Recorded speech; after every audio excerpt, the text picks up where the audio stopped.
Hi, my name is Scott Guerin, owner of Guerin Fitness Consulting in beautiful Kent, Ohio. I am currently an elite trainer through International Sports Sciences Association and am working on becoming a master fitness trainer also through ISSA. I started my fitness career training police officers and was the lead fitness instructor at the University of Akron's Law Enforcement Training Center from 2000 to 2008. I started out my professional fitness career teaching and testing police officers for their ability to complete the physical duties necessary to become police officers. Additionally, I am a retired police officer that retired as a detective among many other assignments within the department. I've been involved in sports and exercise my whole life. I have personally been exercising for 42 years now, including playing rugby at Kent State University and afterwards. Today I'm going to share some training tips and a basic program for young athletes starting their high school football careers, specifically those that have not had much experience with weight training for a sport. Any good fitness program involving any sport should be broken down into the following seasons: off-season, preseason, early season, competitive season, and postseason. Each of these seasons should include specific types of training that allow the athlete to progress, maintain, or recover during the time the athlete is playing or has downtime. Each of these seasons builds upon one another. One of my current clients, and the subject that I will be sharing this program with, is Ben, a 13-year-old male football player going into his freshman year. That is on his second season in football. Ben weighs 130 pounds. Ben has some experience with weight training through his football coach last year, as well as his father, who has helped him get ready for football. However, it is limited. Ben has bench pressed, but did not do any work in the squat, deadlift, or any of the Olympic lifts. He is familiar with working supporting muscle groups with weights. Now, the hip hinge is necessary to learn before any athlete can do any other weighted lifts, such as squats, including front, back, and overhead squats, deadlifts, the snatch, and the clean and jerk. These exercises all develop a lot of power, but the hip hinge is a prerequisite to all of these lifts. Young or new lifters should focus on learning this movement before moving on toward these more technical lifts. Building a good foundation is the key to pain and injury-free lifting for years to come. Before each workout, I have come up with a cycle that is used to get the body warmed up and ready for more work. Then we'll perform the warm-up under my directions. First up is arm circles for 30 seconds. Changing directions halfway through.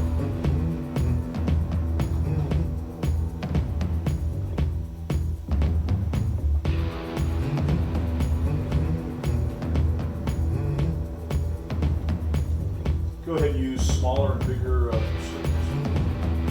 And go ahead and switch.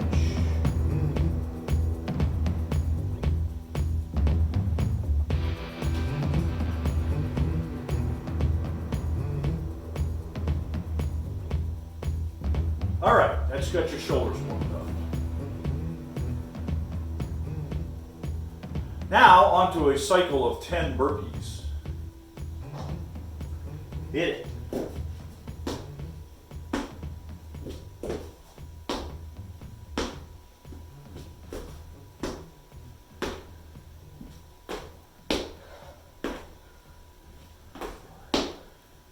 Getting your warm up in here.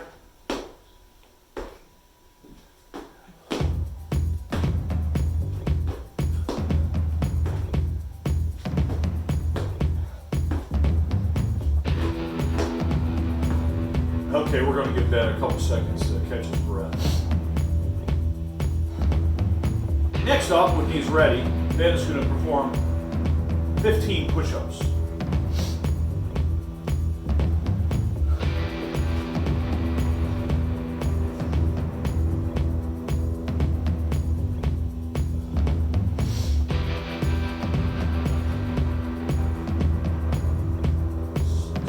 You have to take a break, go ahead.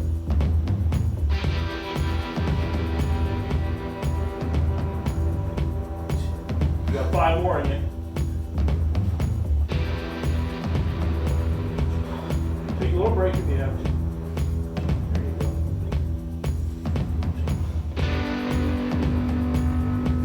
Nice job, Ben. All right, we'll give him a couple more seconds. This is it's a pretty tough warm-up. Finally, when he's ready, we're going to do 2 minutes of standing high knees. Now, for demonstration purposes only, we're not going to have to, make you watch Ben perform all 2 minutes of these, but you get the idea. So go ahead when you're ready and demonstrate some high knees. And he can slow the pace down. He has to do whatever he has to complete the 2 minutes that we're going to do this for. And you can stop that. This simple routine hits most of the major muscle groups and prepares the body for heavier work. The basic warm-up will be done before every workout. After the main workout, we will go through a stretching routine to keep the body flexible. It is important to stretch after the main workout, as that is when the muscles are warm and pliable. You good? Many young athletes are drawn towards the desire to move heavier and heavier weights and lose sight of the fact that proper form in the end is what will get you bigger and stronger while injury-free. They oftentimes bend at the spine instead of the hips and fail to use the hamstrings and glutes, instead overusing the quads. The first exercise I recommend to develop the correct use of the hip hinge is simply a chair squat. Here I will have Ben demonstrate the chair squat. This may seem simple, but is the key to developing a great hip hinge and moving toward bigger lifts. So the chair squat is the squat in its most basic form, and is the starting point for heavier and more technical lifts. Ben will start by sitting straight up in a chair and will keep the natural curve in his back. Notice that his feet are a little wider and shoulder width apart. Throughout the motion, keep the arms either at your side or to the front, but make sure the athlete doesn't quickly raise them forward to use momentum to help them through the movement.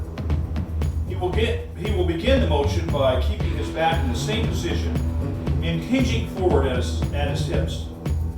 As he does so, he engages his hips, quads, glutes, and rises, forcing his hips forward. Notice he is not rocking forward or bending his back. He maintains the normal curve in the back throughout the entire movement and does not round his back.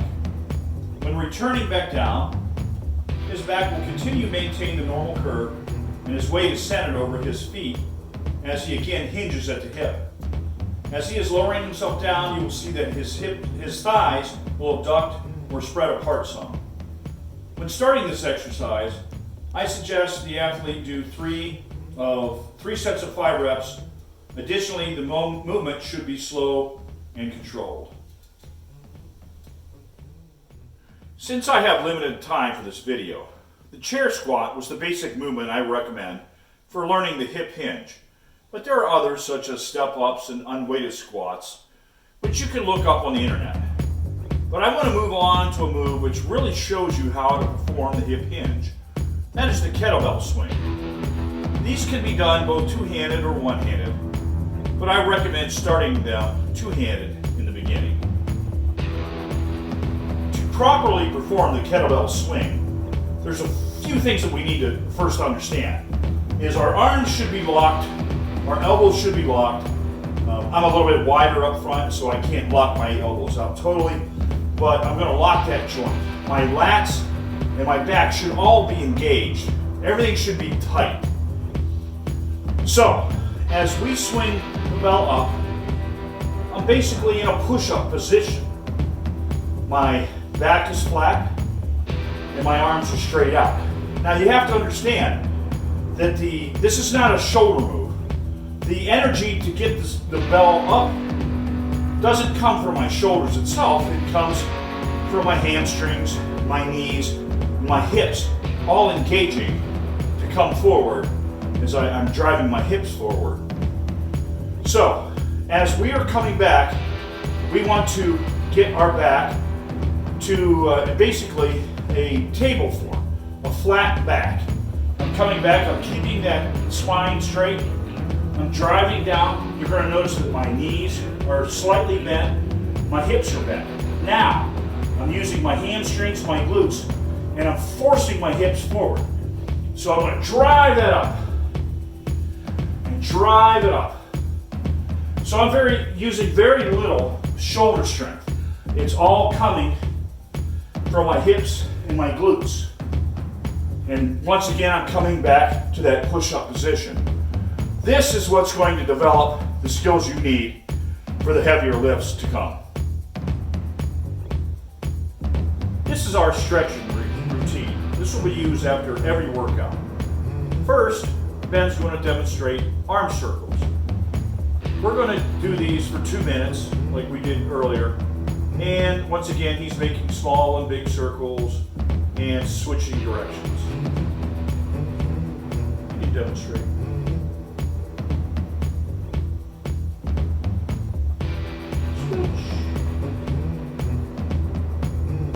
Now, I'm not going to make you watch him do these for 2 minutes. These are very hard, doing it for 2 minutes. This really works the shoulders and stretches them out. Next move we're going to go to is the cross-body shoulder switch. We're going to do these 3 times each side with a 15-second hold. Again, I'm not going to make him hold this for 15 seconds each time, but Ben's going to demonstrate to get the point across. So as you're bringing that across, you're really pulling with that other arm. That's really, you're going to feel that in the back of the shoulder. Go ahead and switch. Pull that tight. Here you go. And go back to the other side. And go back to the other side. And again, here we did it 2 times. We didn't hold it for the whole amount of time, but you get the point. You want to get a good stretch in the rear of the shoulder. The next stretch we're going to do is a chest stretch. And here you're going to have Ben turn around. He's going to show you how he laces his fingers together. And now he's going to pull his shoulders back, stretching the chest. So go ahead. So now go ahead and turn. So he's loosened up here. Now once he pulls those back, you're going to see how he's sticking his chest out and it's really stretching. Again, we're going to hold these for 10 seconds each time, and we're going to do those 3 times each. So he can relax. Do another one just for, see he's pulling it. It's really stretching all this up in here. For the next stretch we're going to do, it's a standing quad stretch, and we're going to do 2 of these for 15-second holds. So he can hold the whatever. Now, when you're doing the quad stretch, you want to keep your knees together just like Ben is. A lot of people will flare up their leg out to the side. That really is not doing a whole lot of work. So he's going to hold this, and then he's going to release, switch to the other side.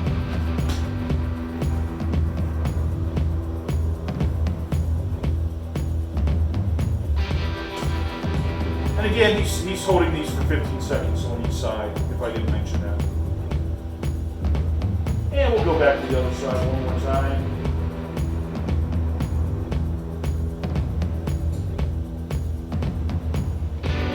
And back to the other leg.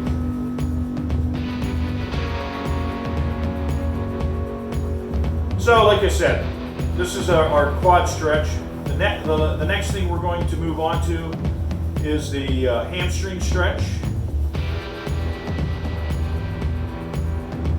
And Ben is going to just reach down. Ben's very flexible. So if you're not flexible, you reach down, but try to hold that for 10 seconds and then come back up and then go back down. You want to hold it there because, like I said, the muscles are warm and pliable, and this is how we build our flexibility up. Now Ben's going to roll out some so he can spread his legs a little wider. There you go. Now you're going to get inside the inner quad here. And you can hold those for 10 or 15 seconds as well. So go ahead and hold those on each side. Switch.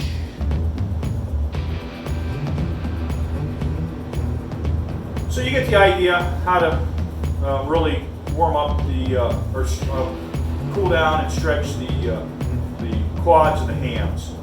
The last thing we're going to do is a calf stretch, and we're going to hold these for 20 seconds each leg, and he's going to demonstrate. He's going to be grabbing onto a stationary object, and he's holding his the calf he's trying to stretch down, the heel down, and he's moving the other leg slightly forward. That's putting that into a stretch. Go ahead and switch. As you can see, he's trying to keep that heel down while forcing the forward leg forward to bring that calf and stretch it tighter. Again, we're going to be holding that for 20 seconds. And that's going to be our basic stretching routine. You can do more if you need it. The important thing is to stretch all these muscles to keep them flexible as we're working out. Good? Now, what I have talked about today was done to help young developing athletes to build the basics for doing big lifts, such as the squat, deadlift, snatch, or similar lifts. Everything I just shared are suggestions. If you are a young athlete or are coaching one, use common sense. The time limits I put on stretching and warming up are just suggestions. If an athlete can't do 15 reps in the push-ups, but can do 8, let that be your standard to beat. The same goes for everything I talked about. The key is to build the athlete's basics in these earlier lifts so he or she can progress better as they develop. I lift heavy weights, but I didn't start doing so. When I was 12, my mother and father bought me this small weight set. I practiced what I could from the magazines I could find. Remember, we all start with light weights and move up. Learning the basics in the beginning is the main point. Remember, I don't let an ego get into the way of my progress. The more you or your athlete focus on the basics now will more than pay off in the future.